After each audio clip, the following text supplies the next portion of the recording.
जय हिंद फ्रेंड, हिंदी और प्राइड में आप सभी का स्वागत है।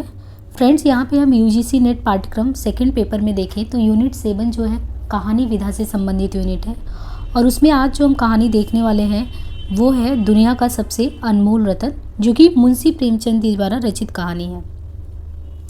फ्रेंड्स, ये कहानी जो है सबसे पहले जमाना पत्रिका में प्रकाशित हुआ था और ये जो संग्रह था इसका नाम है सोजे वतन। सोजे वतन 1908 ईस्वी में ये पहला कहानी संग्रह उर्दू में, और इनके अलावा बहुत सारी कहानियाँ, हम करीबन 300 से ज़्यादा ही कहानियाँ मुंशी प्रेमचंद जी के द्वारा देखते हैं। फिलहाल यहाँ पे देखिए, प्रेमचंद जी के बारे में संक्षिप्त विवरण लें तो उनका जीवन परिचय जो है 31 जुलाई 1880 और से 8 अक्टूबर 1936, और प्रेमचंद जी का जो जन्म है वाराणसी से लगभग 4 मील दूर लमही नामक गांव में हुआ था। इसे जब हम ईदगाह कहानी पढ़ रहे थे तो भी हमने डिस्कशन किया था। इनके घर का नाम स्वयं का धनपत राय था और नवाब राय के नाम से वे लेखन कार्य में प्रयासरत रहे, और उनके पिता का नाम था अजायब राय, डाक मुंशी में थे।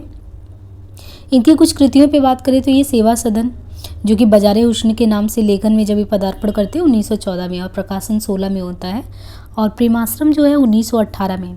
तो ये समय भी आपको ध्यान रखना है, जैसे इनका प्रेमाश्रम 1918 में लिखा गया और प्रकाशन में ये 1922 में आया। निर्मला देखिए तो 1913 में निर्मला है और प्रकाशन 1927 है।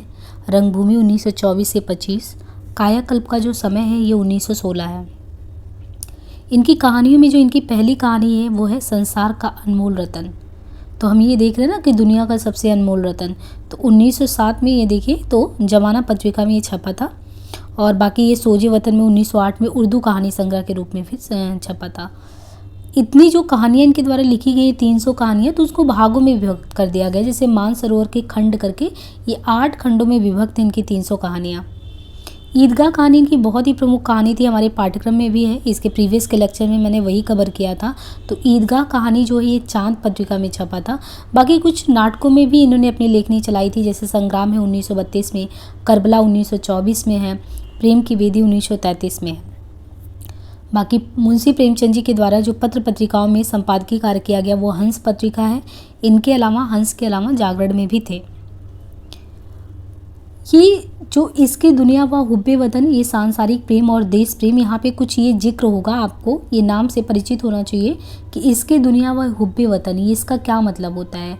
तो जैसे हमने सूफी काव्य में पढ़ते हैं लौकिक से पारलौकिक प्रेम, है ना, आध्यात्मिक प्रेम की तरफ उन्मुख होते हैं, तो इसमें जो इसके दुनिया व हुब्बे वतन ये सांसारिक प्रेम और देश प्रेम के संबंध में है। दुनिया का सबसे अनमोल रतन, यहाँ पे जब हम कहानी देखेंगे तो समझ में आएगा कि दुनिया के सबसे अनमोल रतन के रूप में हमें क्या बताया गया है। यहाँ पे जो विषय वस्तु में ध्यान रखा गया है कि यही मेरा वतन है, यानी वतन ही सबसे ऊपर है, हर एक चीज़ से ऊपर है, उसी से ज़्यादा प्रेम है लोगों को। शेख मखमूर, सिले मातम का मतलब है शोक का पुरस्कार।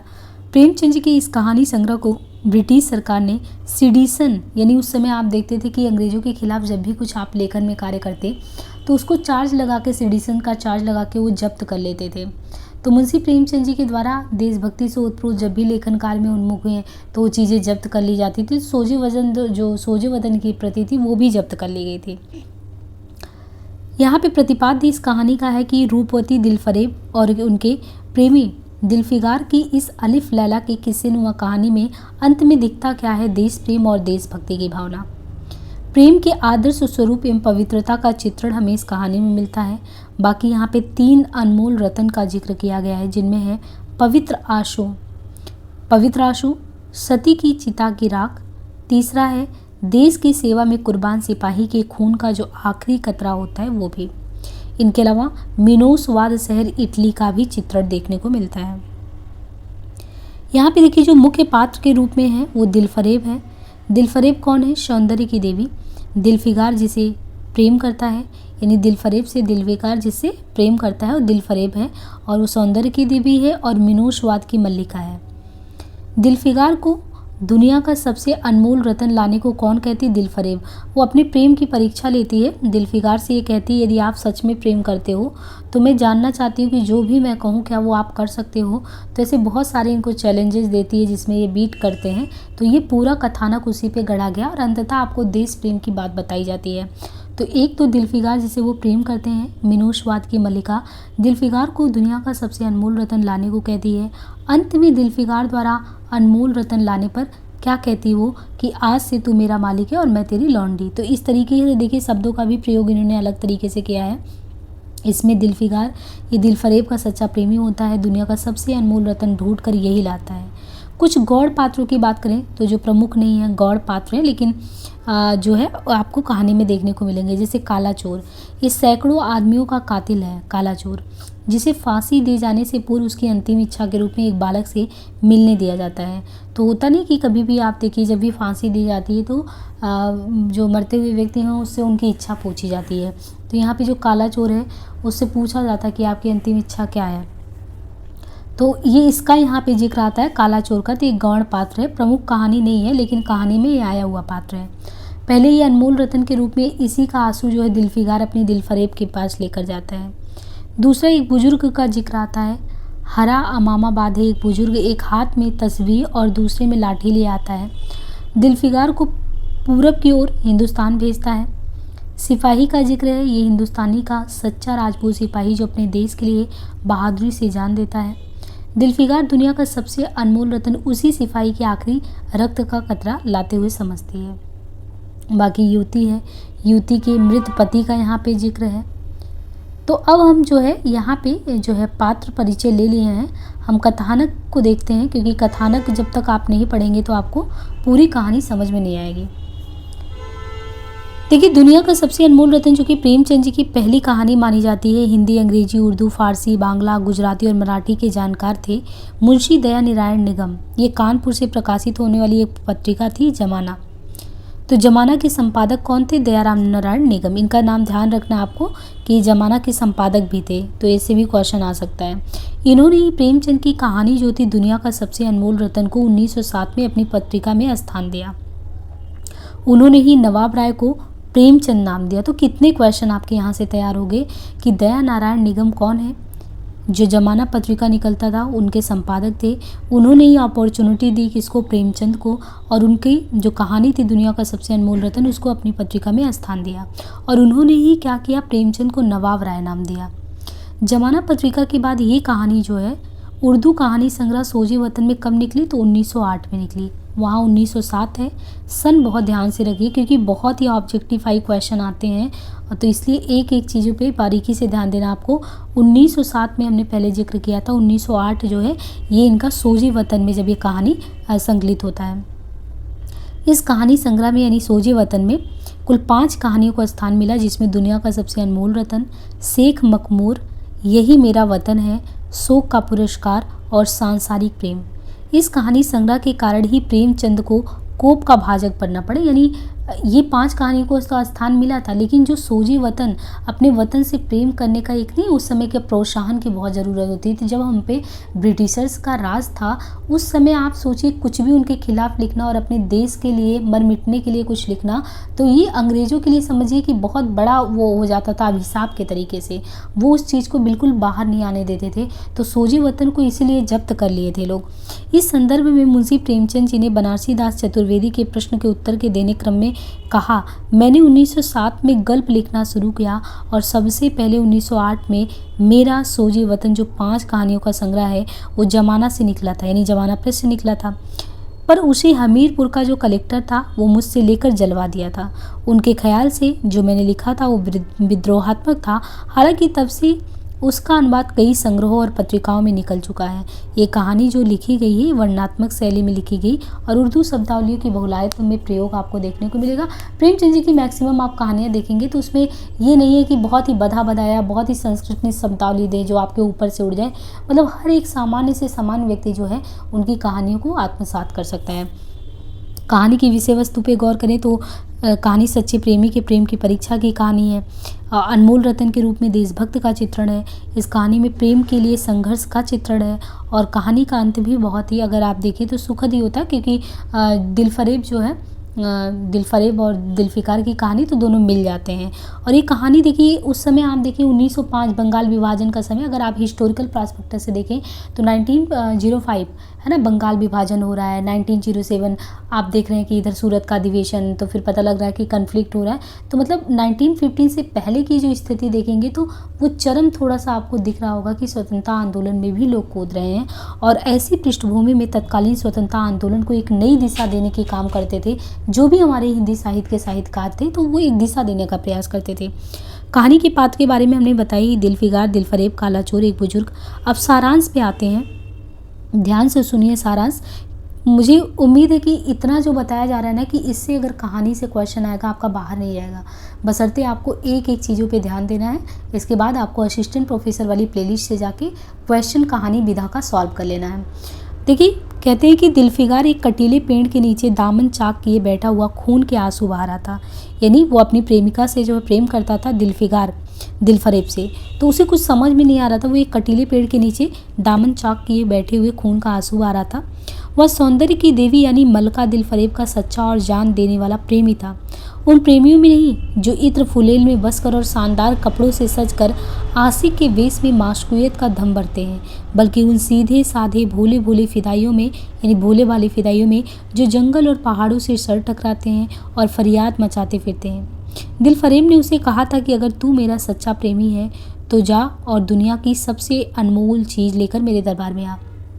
तो इन्होंने ये भी आज के करंट को अपडेट किया कि जो वर्तमान की प्रेम की शैली है, तो वर्तमान की प्रेम की शैली में इतना कंटकाकीर्ण मार्ग नहीं है जो उस समय था। तो उस समय उसने एक चैलेंज दिया अपने प्रेमी को कि तुम्हें जाना है और क्या करना है। दिलफरेब ने उसे कहा कि अगर तू मेरा सच्चा प्रेमी है तो जा और दुनिया की सबसे अनमोल चीज़ लेकर मेरे दरबार में आ। और सबसे चुनौतीपूर्ण क्या था इस कहानी में कि उसे खुद नहीं पता था कि वो दिलफिकार को दुनिया का सबसे अनमोल रत्न वो किसको माने और कौन सा चीज़ ला के वो दिलफरेब के सामने रखे। यही पूरी कहानी का चैलेंज था। इसके बाद वो कहता है कि तभी मैं तुझे जो है अपनी गुलामी में कबूल करूँगी। अगर तुझे वो चीज़ नहीं मिली तो खबरदार यहाँ नहीं आना, वरना सूली पर खिंचवा दूँगी। मल्लिका थी वो, आपने देखा मीनो उस बात का वहाँ की मल्लिका थी। वो निकल पड़ता है रास्ते में और फिर दिलफिकार को अपनी भावनाओं के प्रदर्शन का, सिकवी शिकायत का, प्रेमिका के सौंदर्य दर्शन का तनिक भी अवसर नहीं दिया गया। उसने देखा भी नहीं और फिर वो निकल गया अपनी यात्रा पे। दिलफरेब ने ज्यों ही ये फैसला सुनाया, उसके चौबतारों ने गरीब दिलफिकार को धक्के देकर बाहर निकाल दिया। और आज 3 दिन से यह आफत का मारा आदमी उसी कटीले पेड़ के नीचे, उसी भयानक मैदान में बैठा हुआ ये सोच रहा है कि आखिर दुनिया का सबसे अनमोल रत्न हो क्या सकता है। दुनिया की सबसे अनमोल चीज़ मुझको मिलेगी, उसको लगता है नामुमकिन, क्योंकि उसे खुद नहीं पता ना कि क्या चीज़ है और वह है भी क्या। कारू का खजाना हो सकता है। तो ये 3 चीज़ को आपको नोटिफाई करना है, कारू का खजाना या आबे हयात या खुसरो का ताज या जामे जम या तख्ते ताउस या परवेज़ की दौलत। तो ये आ सकता है क्वेश्चन में कि दुनिया की सबसे अनमोल रत्न इनमें से कौन सी चीज़ नहीं है। तो कारू का खजाना, आबे हयात, खुसरो का ताज, जामे जम, तख्ते ताउस, परवेज़ की दौलत। तो फिर वो सोचता नहीं, ये तो हरगिज भी नहीं है, इनमें से तो कोई चीज़ नहीं है। दुनिया में ज़रूर इनसे भी कोई महंगी चीज़ होगी जो उसकी मल्लिका को चाहिए।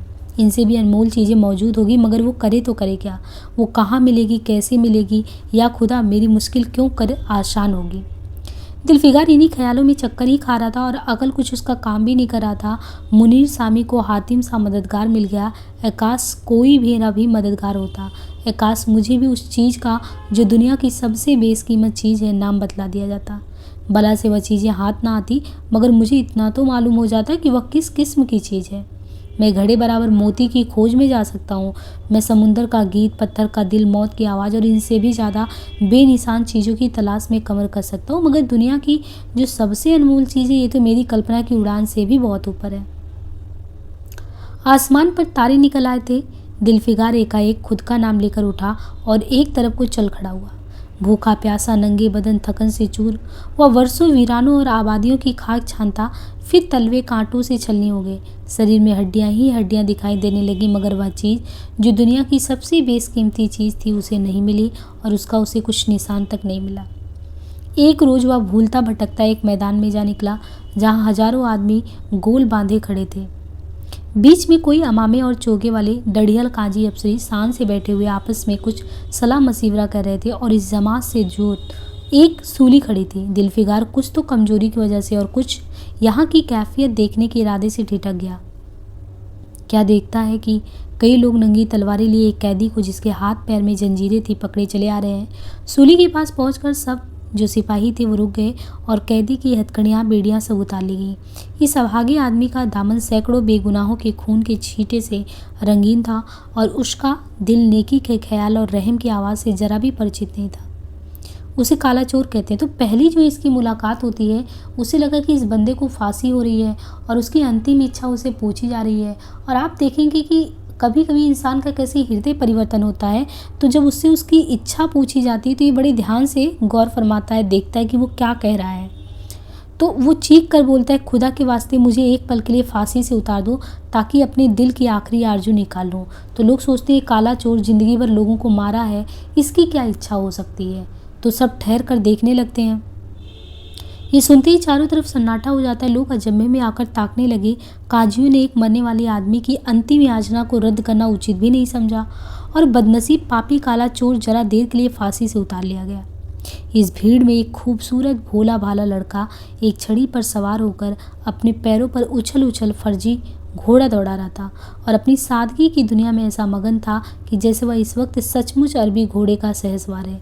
उसका चेहरा उस सच्ची खुशी से कमल की तरह खिला हुआ था जो चंद दिनों के लिए बचपन में ही हासिल होती है और जिसकी याद हम मरते दम तक नहीं भूलते।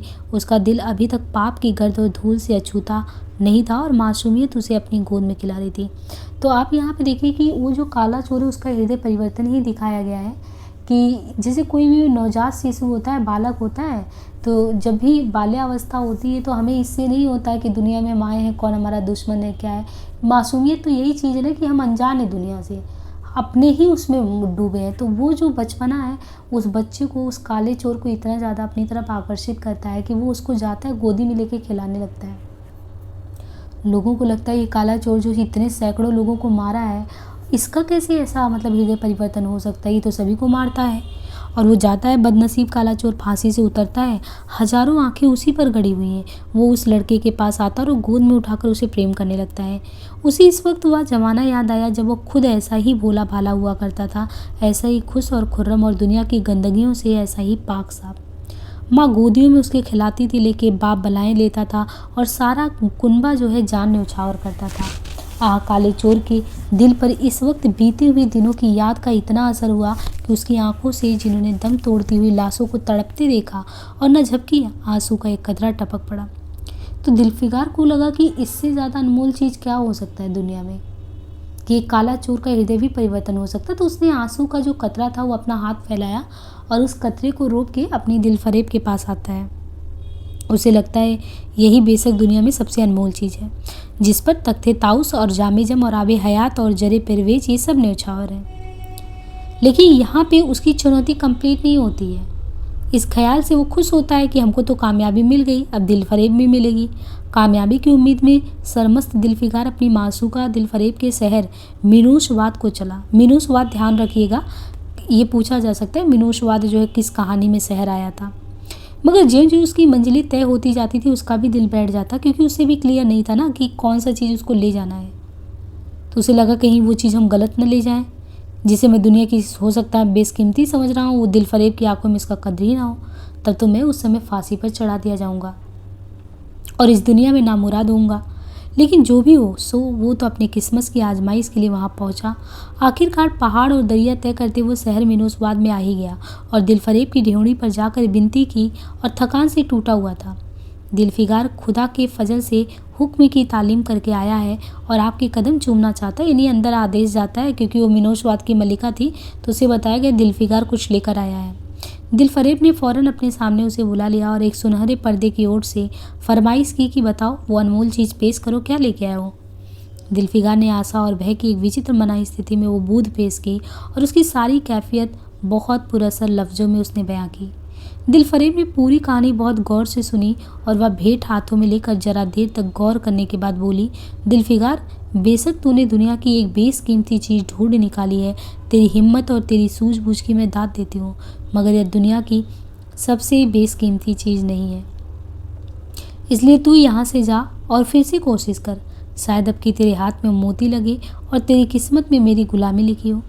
जैसे कि मैंने पहले ही बतला दिया था, मैं तुझे फांसी पर चढ़वा सकती हूँ, मगर मैं तेरी जवाबख्शी करती हूँ इसलिए कि तुझ में वो गुण मौजूद है जो मैं अपने प्रेमी में देखना चाहती हूँ, और मुझे यकीन है कि तू ज़रूर कभी ना कभी कामयाब होगा। नाकाम और नामुराद दिलफिगार इस मासूकाना इनायत से जरा दिलेर होकर बोला, ए दिल की रानी, बड़ी मुद्दत के बाद तेरी ड्योढ़ी पर सजदा करना नसीब होता है। फिर खुदा जाने ऐसे दिन कब आएंगे। क्या तू अपने जान देने वाले आशिक के बुरे हाल पर तरस नहीं खाएगी, और क्या तुझे अपने एक रूप की झलक नहीं दिखाएगी। इस जलते हुए दिलफिगार को आने वाली शक्तियों को झेलने की ताकत नहीं देगी। वो कहता है कि तेरी एक मस्त निगाह के नशे में चूर होकर मैं वो सब कर सकता हूँ जो आज तक किसी से नहीं बन पड़ा। दिलफरेब आशिक की यह चाव भरी बातें सुनकर गुस्सा हो गई। तो ये समझिए कि परीक्षा की चुनौती इसके लिए कितनी बड़ी थी। ये कहता तो है लेकिन वो गुस्सा हो जाती है। उसको लगता है कि तुम परीक्षा में उत्तीर्ण भी नहीं हुए और सोचो प्रशंसा के पात्र बनना चाहते हो। इतने में नाराज हो गई और हुक्म दिया कि इस दीवाने को खड़े खड़े दरबार से निकाल दो। चौबदार ने फौरन गरीब दिलफिगार को धक्के देकर यार के कूचे से बाहर निकाल दिया। कुछ देर तक तो दिलफिगार अपनी निष्ठुर प्रेमिका की इस कठोरता पर आंसू बहाता रहा और फिर वो सोचने का लगा कि अब मैं कहाँ जाऊँ। मुद्दतों रास्ते नापने और जंगलों में भटकने के बाद आंसू की यह बूंद मिली थी। अब ऐसी कौन सी चीज़ उसे जिसकी कीमत इस आबदार मोती से ज़्यादा होगी। हजरत खिज्र, तुमने जो सिकंदर को अबे हयात के कुएं का रास्ता दिखाया था, क्या मेरी बाह नहीं पकड़ी रही। सिकंदर सारी दुनिया का मालिक था, मैं तो एक बेघर बार मुसाफिर हूँ। तुमने कितनी ही डूबती कश्तियाँ किनारे लगाई हैं, मुझ गरीब का बेड़ा भी पार करो। ए आलिफ मुकाम जिब्रील, कुछ तुम ही इस नीमजान दुखी आशिक पर तरस खाओ। तुम खुदा के खास दरबारी हो, क्या मेरी मुश्किल आसान नहीं करोगे। गरज यह है कि दिलफिगार ने बहुत फरियादी मचाई मगर उसका हाथ पकड़ने के लिए कोई सामने नहीं आया। आखिर निराश होकर वह पागलों की तरह दोबारा एक तरफ को चल पड़ा। दिलफिगार ने पूरब से पश्चिम तक और उत्तर से दक्षिण तक कितनी ही जंगलों और वीरानों की खाक छानी, कभी बर्फिस्तानी चोटियों पर सोया, कभी डरावनी घाटियों में भटकता फिरा, मगर जिस चीज़ की धुन थी वो उसे मिली नहीं। यहाँ तक कि उसका शरीर हड्डियों का एक ढांचा सा बना रह गया। एक रोज वह शाम के वक्त किसी नदी के किनारे खस्ताहाल पड़ा हुआ था। बेखुदी के नशे से चौंका तो क्या देखता है कि चंदन की एक चिता बनी हुई है और उस पर एक युवती सुहाग के जोड़े पहने 16 श्रृंगार किए बैठी है। उसकी जांघ पर उसके प्यारे पति का सर है। हजारों आदमी गोल बांधे खड़े हुए हैं और फूलों की वर्षा हो रही है। एकाएक चिता में से खुद ब खुद एक लपट उठी और सती का चेहरा उस वक्त एक पवित्र भाव से आलोकित हो रहा था। तो आप देखते हैं हमारे यहाँ पे भारतवर्ष में एक चीज़ था, पुरातन मान्यताओं में सती प्रथा, जो कि आप कह सकते हैं बहुत ही विभत्स रीति थी, जघन अपराध था कि आपके पति मर जाए तो आपको जिंदा जलना हो। तो कुछ उसने देखा कि एक चिता पे ऐसे ही एक जो महिला है सती होने के लिए बैठी है, तो उसे लगा कि ये तो बहुत बड़ा काम कर रही है, ये भी दुनिया का सबसे अनमोल रतन हो सकता है। तो वो गया, देखा, प्रेमिका ने अपने को प्रेमी पर न्यौछावर कर दिया और दो प्रेमियों के सच्चे पवित्र अमर प्रेम की अंतिम लीला देख आंखों से उसके ओझल हो गया। जब सब लोग अपने घरों को लौटे तो दिलफिगार चुपके से उठा और अपने ही चाक दामन कुर्ते में या राख का ढेर समेट लिया और इस मुट्ठी भर राख को दुनिया की सबसे अनमोल चीज़ समझता हुआ सफलता के नशे में चूर यार के कूचे की तरफ चल पड़ा। अब कि जो वह मंजिल के करीब जाता था उसकी हिम्मत बढ़ती थी।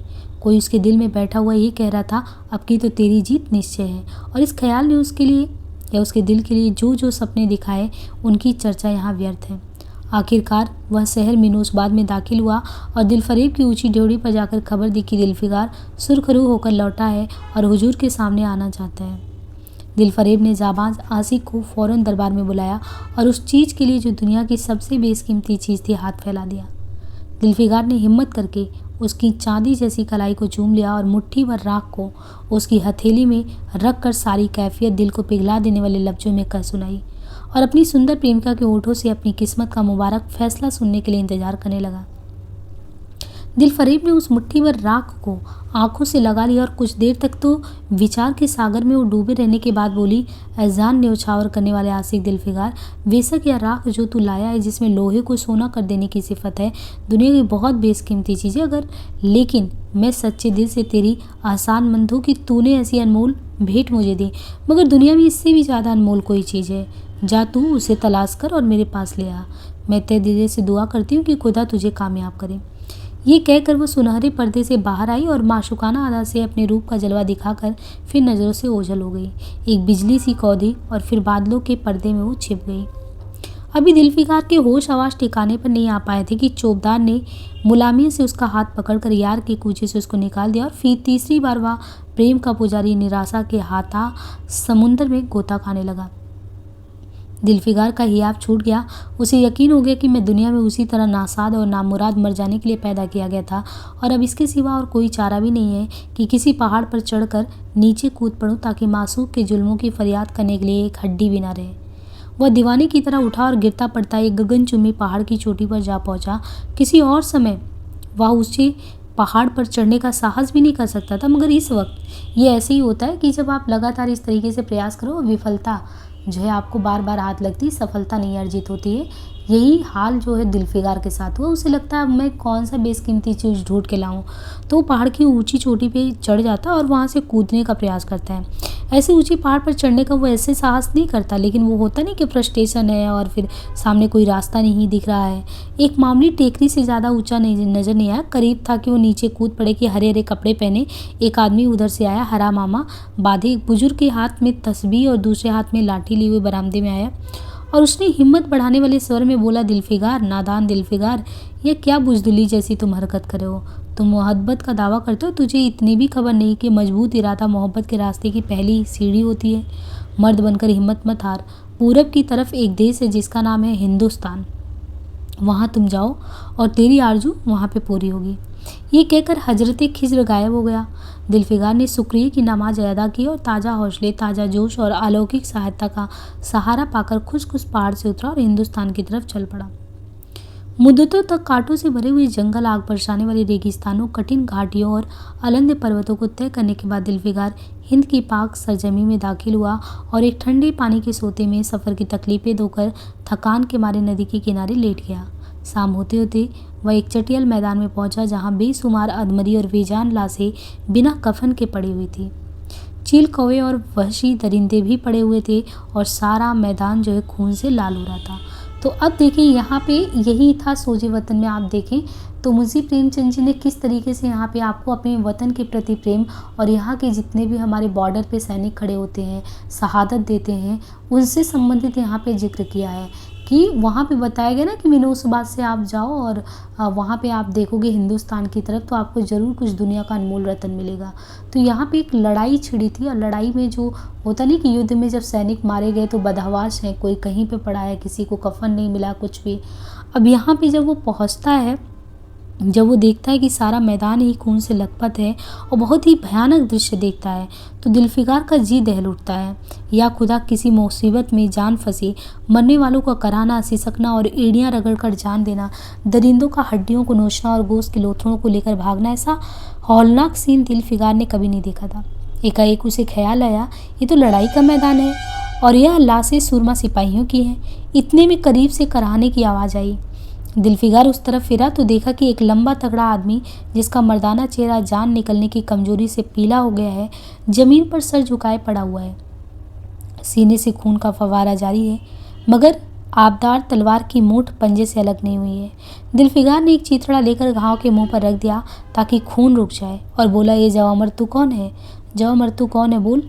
जवामर्द ने यह सुनकर आंखें खोली और वीरों की तरह बोला, क्या तू नहीं जानता मैं कौन हूँ? क्या तूने आज इस तलवार की काट नहीं देखी?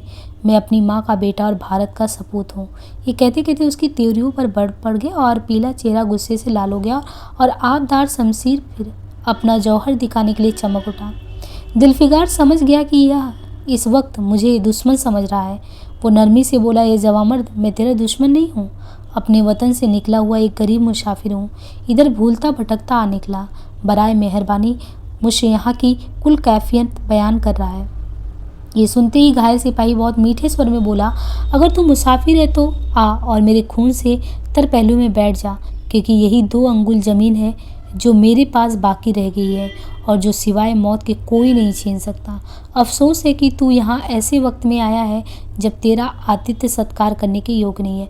तो देखिए यहाँ पे मुंशी प्रेमचंद जी ने अपनी कहानी के माध्यम से बहुत ही मतलब आप कहते हैं कि कहानी के बिटवीन द लाइंस में उन्होंने ये भी बता दिया कि हमारे यहाँ पे अतिथि देवो भव, हमारे यहाँ पे जो अतिथि आते हैं भारतवासी उनका कैसे सेवा सत्कार करते हैं। तो उसको भी देखिए इसी बिटवीन द लाइंस में कि आपको इसी में लाइन में ही मिल गया। कहते हैं कि हमारे बाप दादा का देश आज हमारे हाथ से निकल गया और इस वक्त हम बेवतन हैं, मगर हमने हमलावर दुश्मन को बता दिया कि राजपूत अपने देश के लिए कैसी बहादुरी से अपनी जान देता है। और ये आसपास जो लाशें तुझे दिख रहा है ना, ये उन लोगों की है जो इस तलवार के घाट उतरे हैं। मुस्कुराकर और गोया कि मैं बेवतन हूँ, मगर गनीमत है कि दुश्मन की जमी पर नहीं मर रहा हूँ। सीने के घाव से चितरा निकाल कर क्या तूने ये मरहम रख दिया? खून निकलने दे, इसे रोकने से क्या फ़ायदा? क्या मैं अपने ही देश में गुलामी करने के लिए ज़िंदा रहूं? नहीं, ऐसी ज़िंदगी से मर जाना अच्छा है, इससे अच्छी मौत मुमकिन नहीं। जब मर्द की आवाज़ मध्यम हो गई, अंग ढीले पड़ गए, खून इतना ज़्यादा बहा कि खुद ब खुद बंद हो गया। रह रह कर एक आध बूंद टपक पड़ता। आखिरकार सारा शरीर बेदम हो गया, दिल की हरकत बंद हो गई और आंखें मुद गई। दिलफिगार ने समझा अब काम तमाम हो गया कि मरने वाले ने धीमे से कहा, भारत माता की जय। और उनके सीने से खून का आखिरी कतरा निकल पड़ा। एक सच्चे देश प्रेमी और देशभक्त ने देशभक्ति का हक अदा कर दिया। दिलफिगार पर इस दृश्य का बहुत ज़्यादा गहरा असर पड़ा और उसके दिल ने कहा, बेशक दुनिया में खून के इस कतरे से ज़्यादा अनमोल चीज़ कोई नहीं हो सकता। उसने फौरन खून की बूंद को, जिसके आगे यमन का लाल हेज भी, हाथ में ले लिया और इस दिलेर राजपूत की बहादुरी पर हैरत करता हुआ वो अपने देश की तरफ रवाना हुआ और शक्तियाँ झेलता हुआ आखिरकार बहुत दिनों के बाद रूप की रानी मलका दिलफरेब की ढेवड़ी पर जा पहुंचा और पैगाम दिया कि दिलफिगार सुरखरू और कामयाब होकर लौटा है, दरबार में वो हाजिर होना चाहता है। दिलफरेब ने उसे फौरन हाजिर होने का हुक्म दिया। खुद हस्बे मालूम सुनहरे पर्दे की ओट में बैठी और बोली, दिलफिगार अब की तो तू बहुत दिनों के बाद वापस आया है, बता लाख का दुनिया की सबसे बेशकीमती चीज़ तू क्या लाया है? दिलफिगार ने मेहंदी रची हथेलियों को चूमते हुए खून का कतरा उस पर रख दिया और उसकी पूरी कैफियत पुरजोश लहजे में कहानी सुनाई। वो खामोश भी ना होने पाया था कि एकाएक यह सुनहरा पर्दा हट गया और दिलफिगार के सामने हुस्न का एक राजा यानी एक दरबार सजा हुआ नजर आया, जिसकी एक एक नाज़रीन जुलेखा से बढ़कर थी। दिलफरेब बड़ी शान के साथ सुनहरी मसनद पर सुशोभित हो रही थी। दिलफिगार हुस्न का यह तिलस्म देखकर अचंभे में पड़ गया और चित्रलिखित सा खड़ा रह गया। दिलफरेब मसनद से उठी और कई कदम आगे बढ़कर उसे लिपट गई। गाने वालियों ने खुशी के गाने शुरू किए। दरबारियों ने दिलफिगार को नजरें भेंट की और चांद सूरज को बड़ी इज्जत के साथ मसनद पर बैठा दिया। जब वह लुभावना गीत बंद हुआ तो दिलफरेब खड़ी हो गई और हाथ जोड़कर दिलफिगार से बोली, ऐ जानिसार आशिक दिलफिगार, मेरी दुआएं बर आई और खुदा ने मेरी सुन ली और तुझे कामयाब और सुरखरू किया। आज से तू मेरा मालिक है और मैं तेरी लौंडी थी। ये पंक्ति हमने पहले भी बताई थी। ये कहकर उसने एक रत्न जनित मंजूषा मंगवाई और उनमें से एक तख्ती निकाली जिस पर सुनहरे अक्षरों से लिखा हुआ था, खून का वह आखिरी कतरा जो वतन की हिफाजत में गिरी दुनिया का सबसे अनमोल रत्न है। तो मुझे उम्मीद है कि ये कहानी पढ़कर निसंदेह आपको देशभक्ति का कुछ ना कुछ तो ये हुआ होगा कि उस समय हमारे यहाँ पे जो देशभक्त थे तो हमारे साहित्यकार जो था कि ये देशभक्ति का प्रोत्साहन कैसे करें, जो बहुत ही ज़्यादा निराशपूर्ण स्थिति में थे जब हम पे अंग्रेज़ों ने शासन किया था, तो आखिर उन्हें सफलता मिलती कैसे। तो ऐसे ही जो है साहित्य के क्षेत्र से इतना प्रोत्साहित करने वाला लेखन कार्य होता था, यही हमारे साहित्य का योगदान भी रहा है। तो दुनिया का सबसे अनमोल रत्न आपको पढ़ के ऐसा ही लगा होगा। यहाँ पे देखिए कुछ उदाहरण जो आपके एग्ज़ाम में डायरेक्ट आएंगे यहाँ से। वैसे आपको मैंने सारांश था पूरी ही कहानी बता दी है, तो अगर आप पूरा सुनते हैं तो कोई दिक्कत ही नहीं होगा क्वेश्चन से। जैसे ये देखिए, मान लीजिए क्या आ गया कि वह सौंदर्य की देवी यानी मलका दिलफरेब का सच्चा और जाग देने वाला मुसाफिर उन प्रेमी में नहीं जो इत्र फुलेला में बस कर। तो ये आज के कॉन्टेक्स्ट में कहा गया कि जैसे आजकल के जो भी प्रेमी होते हैं तो इत्र फुलेले इन सब पे वो करते हैं, बट वो सबकी चुनौतीपूर्ण अगर देखें कि तत्कालीन जो प्रेम का एक परिदृश्य था उसमें चुनौतियाँ बहुत ही अलग प्रकार की थी। तो बल्कि उन सीधे साधे भोले भाले फिदाइयों में जो जंगल और पहाड़ों से सर टकराते हैं और फरियाद मचाते फिरते हैं। दूसरा ये स्टेटमेंट जैसे दिया है कि अगर तू मेरा सच्चा प्रेमी है तो जा और दुनिया की सबसे अनमोल रत्न। तो इस तरीके से क्वेश्चन आ सकता है कि ये स्टेटमेंट किसने किससे कहा। तो जब बहुत ध्यान से आप कहानी सुने होते तो आपको समझ में आता है कि ये जो कहानी है दिलफरेब यानी उसकी जो प्रेयसी थी वो दिलफिगार से कहती है।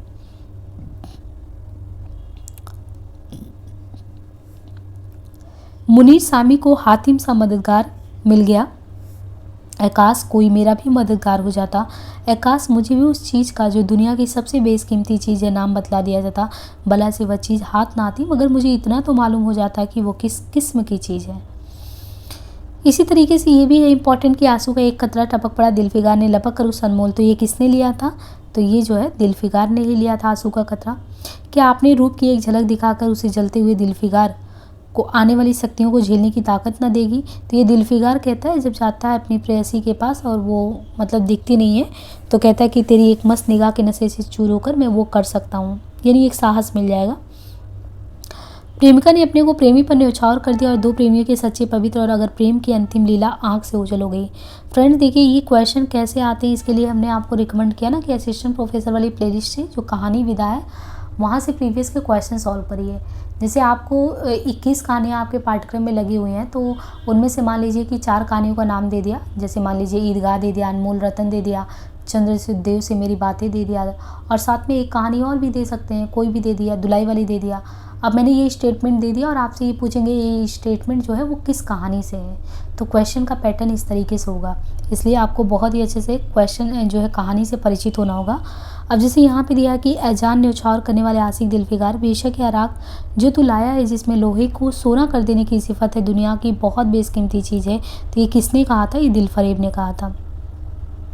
बहुत सारे स्टेटमेंट हैं, जैसे ये भी है, तू मोहब्बत का दावा करता है और तुझे इतनी भी खबर नहीं कि मजबूत इरादा मोहब्बत के रास्ते पे। ये थोड़ा अलग है ना, इसको ध्यान रखिए। बुजुर्ग ने उसको समझाया था जब लास्ट टाइम सफलता के बहुत करीब था लेकिन हताश होकर कूदने जा रहा था, तो बुजुर्ग प्राणी ने कहा कि तू मोहब्बत का दावा करता हो, तुझे इतनी भी खबर नहीं कि मजबूत इरादा जो होता है वो मोहब्बत के रास्ते की पहली मंजिल होती है। मर्द बन और यूँ हिम्मत न हार, पूरब की तरफ एक देश है जिसका नाम है हिंदुस्तान, और वहाँ जा और तेरी आरजू ज़रूर पूरी होगी। अब देखिए यहाँ पे जो सिपाही जवां मर्द जब से उससे लास्ट में मुलाकात होती है मैदान में, लड़ाई के मैदान में, तब वो कहता है क्या तू नहीं जानता मैं कौन हूँ? क्या तूने आज इस तलवार की काट नहीं देखी? मैं अपनी माँ का बेटा और भारत का सपूत हूँ। तो सीधी स्टेटमेंट मान लीजिए दे दिया कि मैं अपनी माँ का बेटा हूँ, भारत का सपूत हूँ। ये स्टेटमेंट जो है आपको किन कहानी से आया है? तो आपके पाठ्यक्रम में इतनी कहानियाँ हैं, आप पहचानेंगे कैसे? इसलिए रिकमेंड करें आपको पूरी कहानी अच्छे से सुनिएगा। इसके बाद जैसे ये है दिलफिगार के द्वारा, ए जवां मर्द मैं तेरे दुश्मन नहीं, अपने वतन से निकला हुआ गरीब मुसाफिर हूँ। सिपाही बोला अगर तू मुसाफिर है तो आप मेरे खून से तर पहलू में बैठ जा, क्योंकि यही 2 अंगुल ज़मीन है जो मेरे पास बाकी रह गई और जो सिवाय मौत के कोई छीन नहीं सकता। ये समझिए प्रेमचंद जी ने बहुत बड़ी फिलॉसफी दी है। जब व्यक्ति इस धरा पे आता है और जैसे जैसे वो बढ़ता जाता है तो उसकी लालसा भी बढ़ती जाती है, और फिर हमें ये समझ में आता है कि समस्त सराचर में देखें जितना हमारे पास पैसा है तो वो पैसे और इन सब में इतना ज़्यादा खो जाता है, भौतिकता के जीवन में इतना ज़्यादा खो जाता है कि उसे ये नहीं पता होता है कि रियल में हमारा एक्चुअल में अस्तित्व क्या है। और इसमें फ़िलॉसफी हमने इसलिए कहा क्योंकि जब ये व्यक्ति वो सिपाही जब वो जान दे रहा मतलब कि वो मर रहा है, तो वो उस समय ये बताता है कि मेरे पास अब कुछ नहीं है जीवन में, सिर्फ शेष 2 उंगली ज़मीन है। और ये होता भी है कि इंसान मिट्टी में मिल जाता है लेकिन उसे वो आभास नहीं होता है पहले। इसके बाद देखिए क्या मैं अपने ही देश में गुलामी करने के लिए ज़िंदा रहूं? तो ये सिपाही कहता है कि क्या मैं अपने ही देश में गुलामी करने के लिए ज़िंदा रहूं? नहीं, ऐसी ज़िंदगी से तो मर जाना अच्छा है, इससे अच्छी तो मौत मुमकिन। अब सिपाही के संदर्भ में क्या है कि मरने वालों ने धीमे से कहा भारत माता की जय, यानी जो सिपाही है तो मरने वालों में वो धीमे से कहता है भारत माता की जय और उसके सीने से खून का आखिरी कतरा निकल पड़ता है। एक सच्चे देश प्रेमी और देशभक्त ने देशभक्ति का जो हक है वो अदा कर दिया। बेशक दुनिया में खून की इस कतरे से ज़्यादा अनमोल चीज़ कोई नहीं है, ये दिलफरेब कहती है। दिलफरेब खड़ी हो जाती है और हाथ जोड़कर दिलफिगार से बोलती है जाने साथ। तो ये तो हमने पहले भी बताया। इस तरह खून का वह आखिरी कतरा जो वतन की हिफाजत में गिरे दुनिया का सबसे अनमोल रतन है। तो मुझे उम्मीद है कि आपको जो है पात्र परिचय प्रमुख पंक्तियों को भी हमने सारांशता, ये जो पूरी कहानी है स्टोरी लाइन भी हमने क्लियर करा दिया। तो ओवरऑल आपका ये जो है कहानी वो कंप्लीट हो गया। इसी तरीके से कहानी विधा में क्रमशः आपके 21 जो है सिलेबस में कहानियाँ लगी हैं। प्रीवियस के में करीबन 5 कहानियाँ, ये छठा कहानी था। तो वो प्लेलिस्ट अपडेट कर देंगे पूरा वो करके। और इनके अलावा आपसे ये कहेंगे कि चैनल पे आपको UGC नेट पेपर फर्स्ट के तहत भी हमने ICT हायर एजुकेशन ये सब करवाया, तो वहाँ से फर्स्ट पेपर क्लियर कर लीजिएगा। और सेकंड पेपर में हम साहित्य शास्त्र भी लेके चल रहे हैं और यहाँ ये लेके चल रहे हैं, बाकी उपन्यास और हिंदी गद्य की विविध विधाएं ये सब चैनल पे करवा दिया है।